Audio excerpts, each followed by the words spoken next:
दोस्तों, डीएलएड वाले candidate UP TET के दोनों पेपर प्राइमरी और अपर प्राइमरी के लिए एलिजिबल हैं। वहीं पर बीएड वाले कैंडिडेट केवल और केवल अपर प्राइमरी के लिए एलिजिबल हैं।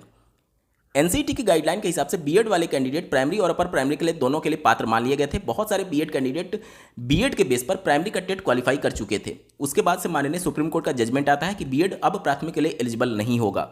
उसके बाद से बहुत सारे बीएड कैंडिडेट जो कि जिनका बीएड कंप्लीट हो चुका था, सुप्रीम कोर्ट के जजमेंट के बाद से वो डीएलएड में भी प्रवेश लिए और डीएलएड भी उनका कंप्लीट हो चुका है। अब ऐसे कंडीशन में जो बीएड के बेस पर उन्होंने प्राइमरी टेट क्वालिफाई किया था, अब उनके लिए वैलिड नहीं माना जा सकता, क्योंकि जो माननीय सुप्रीम कोर्ट के टेट वैलिडिटी वाले मैटर में दिए गए जजमेंट के बाद से एनसीईटी ने जो एलिजिबिलिटी के संबंध में ऑफिशियल नोटिफिकेशन निकाला, उसमें उन्होंने ये शर्त रखी कि आपका टेट तभी वैलिड माना जाएगा जब आप टीटीसी यानी टीचर ट्रेनिंग कोर्स में प्रवेश ले चुके होंगे। अब चूंकि आपने बीएड के बेस पर प्राइमरी टेट क्वालिफाई किया था, तो प्राइमरी के लिए जो टीचर ट्रेनिंग एलिजिबल कोर्स है सुप्रीम कोर्ट के जजमेंट के हिसाब से, वो है केवल और केवल डीएलएड। चूंकि बीएड के बाद आपने डीएलएड किया और टेट आपने बीएड के दौरान ही पास कर लिया था, तो उस समय टेक्निकली टीटीसी में आप प्रवेश नहीं लिए थे, इस वजह से वो टेट आपका वैलिड नहीं होगा।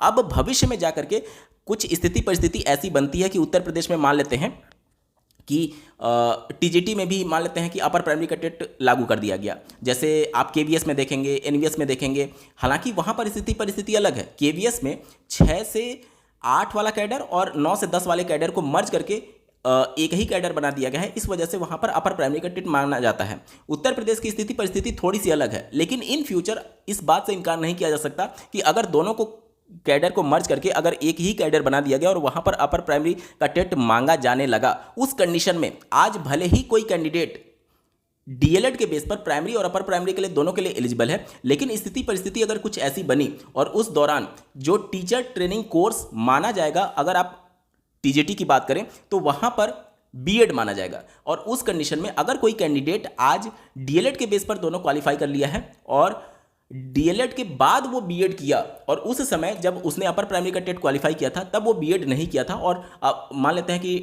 टीजीटी पीजीटी में भविष्य में जाकर के ऐसी स्थिति परिस्थिति बन गई, तो उस कंडीशन में उनका वो वाला टेट मान्य नहीं होगा। माननीय सुप्रीम कोर्ट के जजमेंट के बाद से जो एनसीईटी ने नोटिफिकेशन निकाला कि आपका शर्त यह है कि टीटीसी में आपका प्रवेश ले लेना चाहिए, तो उस कंडीशन में स्थिति परिस्थिति क्या बनेगी, जिसकी वजह से भविष्य में आपके लिए क्या मुसीबत खड़ी हो सकती है, इस वजह से आप प्राइमरी का टेट डीएलएड से और अपर प्राइमरी का टेट बीएड से क्वालिफाई जरूर कर लीजिएगा अगर आप दोनों कोर्स किए हुए हैं तो, क्योंकि अगर अपर प्राइमरी की भी वैकेंसी आती है तो उस कंडीशन में बीएड वाले कैंडिडेट एलिजिबल हैं, उससे ऊपर की वैकेंसी आती है तो बीएड वाले ही केवल एलिजिबल हैं। और जहां तक बात आ गई डीएलएड के बेस पर, तो डीएलएड के बेस पर अगर आपने क्वालिफाई किया है तो प्राइमरी और अपर प्राइमरी की वैकेंसी के लिए आप एलिजिबल हो जाएंगे, लेकिन ऊपर की वैकेंसी के लिए डीएलएड एलिजिबल नहीं होता है। तो जरूरी यह है कि टीटीसी के आधार पर आप अपना टेट क्वालिफाई कर लें। तो अगर कोई ऐसा कैंडिडेट है जो कि बीएड भी किया हुआ है और डीएलएड भी किया हुआ है और प्राइमरी टेट वो डीएलएड से पास करना चाहता है और अपर प्राइमरी का टेट वो बीएड से पास करना चाहता है, तो क्या उसके लिए यूपी टेट में प्रावधान किया गया है? क्या वो दोनों कोर्स के आधार पर टेट में आवेदन कर सकता है? अगर हाँ, तो क्या प्रोसेस है? इन सबके रिगार्डिंग डिटेल में बात करने जा रहे हैं। बहुत इंपॉर्टेंट फैक्ट और डेटा के साथ वीडियो का अंत तक जुड़े रहिएगा। नमस्कार दोस्तों, मेरा नाम है नीरज, आप देख रहे हैं कैरियर बिट यूट्यूब चैनल। अगर आप इस चैनल पर पहली बार विजिट कर रहे हैं तो इसको सब्सक्राइब करते हुए बेल आइकन को प्रेस करना ना भूलें। सबसे पहले बात करते हैं कि क्या ये चीज़ें पॉसिबल है। बिल्कुल पॉसिबल है, और यूपी टेट में ऐसे कैंडिडेट के लिए आवेदन करने का प्रावधान भी है। अब जब आप अपना आवेदन करने जाते हैं, मैं आपको क्लियर बता दूं कि यूपी टेट में आवेदन करने से पहले आप इस वीडियो का डिस्क्रिप्शन जरूर चेकआउट कर लीजिएगा। स्टेप बाय स्टेप डिटेल में मैंने बताया हुआ है कि कैसे आवेदन करना है। छोटी सी गलती आपके लिए भविष्य में बड़ी मुसीबत खड़ी कर सकती है, तो जरूर वीडियो देख लीजिएगा। अब मान लेते हैं कि जब आप आवेदन करने जाएंगे तो उससे पहले आपको ओटीआर कंप्लीट करना होगा।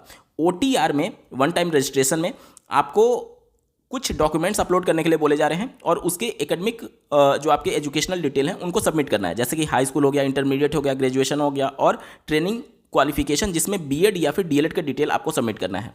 अब चूंकि आपने दोनों कोर्स कर रखा है, तो जो ओटीआर है वहाँ पर आप इन दोनों में से कोई भी वहाँ पर सबमिट कर सकते हैं। मतलब कि हाई स्कूल तो करना ही है, इंटर करना ही है, ग्रेजुएशन करना ही है, ये वाला ऑप्शनल है। अगर आपके पास है तो करिएगा, अन्यथा नहीं है तो छोड़ दीजिएगा।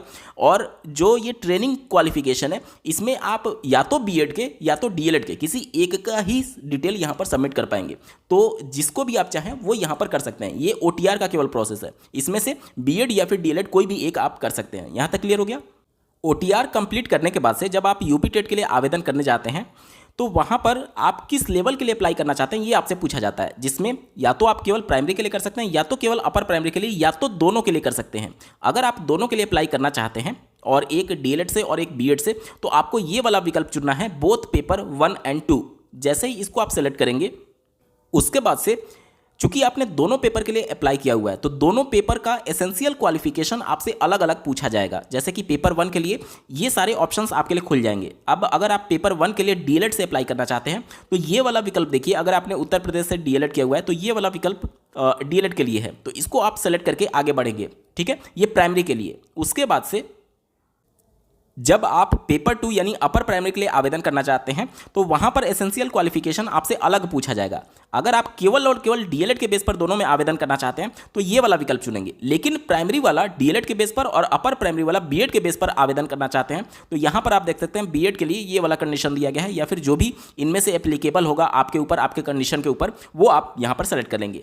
ठीक है, तो यूपी टेट में ये प्रावधान किया गया है कि प्राइमरी का अलग क्वालिफिकेशन एसेंशियल क्वालिफिकेशन और अपर प्राइमरी का अलग एसेंशियल क्वालिफिकेशन के आधार पर आप यहां पर सेलेक्ट कर सकते हैं। यहां तक क्लियर हो गया। अब यहां पर दोनों में प्राइमरी के लिए डीएलएड और अपर प्राइमरी के लिए बीएड आपने यहां पर सेलेक्ट कर लिया। ठीक है, अब उसके बाद से आपको आपके एसेंशियल क्वालिफिकेशन के मार्कशीट को या फिर डिग्री सर्टिफिकेट को अपलोड करने के लिए बोला जाएगा। जैसे प्राइमरी के लिए मान लेते हैं आपने डीएलएड कोर्स को सेलेक्ट किया हुआ है तो यहां पर click here to select PDF, इस पर क्लिक करके आप अपना डीएलएड का फाइनल मार्कशीट या फिर अगर सर्टिफिकेट मिल चुका है तो सर्टिफिकेट आपको अपलोड करना होगा, जिसकी साइज 50 से 500 KB के बीच में होगी। वहीं पर मान लेते हैं कि अपर प्राइमरी की जब आप बात करते हैं पेपर 2 की, तो यहां पर एसेंशियल क्वालिफिकेशन इस कैंडिडेट के द्वारा डीएलएड ही सेलेक्ट किया गया है। अगर आप यहां पर बीएड सेलेक्ट किए रहते, ध्यान से देखिएगा, अगर आपने यहां पर बीएड को सेलेक्ट किया हुआ है तो यहां पर आपको फाइल सेलेक्ट करने के लिए जो बोला जा रहा है इसमें आप अपना बीएड का फाइनल मार्कशीट या फिर डिग्री सर्टिफिकेट यहां पर आप अपलोड कर सकते हैं। ठीक है, अब बहुत सारे लोगों के मन में ये प्रश्न आएगा कि अगर अलग अलग क्वालिफिकेशन के आधार पर हम लोग आवेदन करेंगे तो क्या कोई समस्या तो नहीं होगी, कहीं ऐसा तो नहीं होगा कि दोनों अलग अलग दिन पेपर पड़ जाए या फिर दोनों का एप्लीकेशन नंबर अलग अलग मिल जाए। यहाँ पर मैं क्लियर कर दूं कि अगर आप दोनों डीएलएड के साथ भी आवेदन करेंगे या फिर अलग अलग बीएड और डीएलएड के साथ भी आवेदन करेंगे, दोनों कंडीशन में आपका जो एप्लीकेशन नंबर होगा वो प्राइमरी के लिए अलग ही होगा और अपर प्राइमरी के लिए अलग ही होगा। दोनों का एप्लीकेशन नंबर अलग अलग अलॉट किया जाएगा एक साथ आवेदन करने के बावजूद भी। अगर आप दोनों डीएलएड से करते हैं तो भी अलग अलग मिलेगा और एक डीएलएड और एक बीएड के साथ करते हैं तो भी आपको अलग अलग ही दोनों का एप्लीकेशन नंबर देखने को मिलेगा। ठीक है, एक ही फॉर्म से आप दोनों के लिए आवेदन करिएगा। इससे फ़ायदा ये होगा कि अगर एक ही दिन दोनों पेपर कंडक्ट होता है तो आपको एक ही सेंटर पर जो आपका एग्जामिनेशन सेंटर होगा वो अलॉट कर दिया जाएगा। अन्यथा की कंडीशन में अगर आपने अलग अलग फॉर्म भरा, जैसे डीएलएड के लिए आपने प्राइमरी के लिए अलग भर दिया और अपर प्राइमरी के लिए बीएड से अलग भर दिया, एक ही दिन मान लीजिए पेपर पड़ गया प्राइमरी और अपर प्राइमरी दोनों का, तो अलग अलग सेंटर जा सकता है। इस वजह से एक ही फॉर्म में आप दोनों को सेलेक्ट करिएगा, दोनों का ऑप्शन आपको दिया गया है और एप्लीकेशन नंबर आपको अलग अलग अलॉट होगा। लेकिन चूंकि आपने एक ही आवेदन से दोनों फॉर्म को कंप्लीट किया हुआ है, इस वजह से अगर एक ही दिन दोनों पेपर होते हैं तो भी आपको एक ही सेंटर अलॉट किया जाएगा। ये जरूर ध्यान से रखिएगा मन में। ठीक है, उम्मीद करता हूं अब आपके सारे डाउट्स क्लियर हो चुके होंगे। बावजूद इसके अगर अभी भी आपका कोई प्रश्न रह जाता है, कोई शंका रह जाता है तो कमेंट के माध्यम से पूछ सकते हैं। आपको ये वीडियो कैसा लगा, मेरा एफर्ट कैसा लगा, कमेंट के माध्यम से जरूर बताइएगा और ऐसे ही महत्वपूर्ण अपडेट के लिए चैनल को सब्सक्राइब करना ना भूलें। इस वीडियो को देखने के लिए आपका बहुत बहुत धन्यवाद। भगवान करे आपका दिन शुभ हो।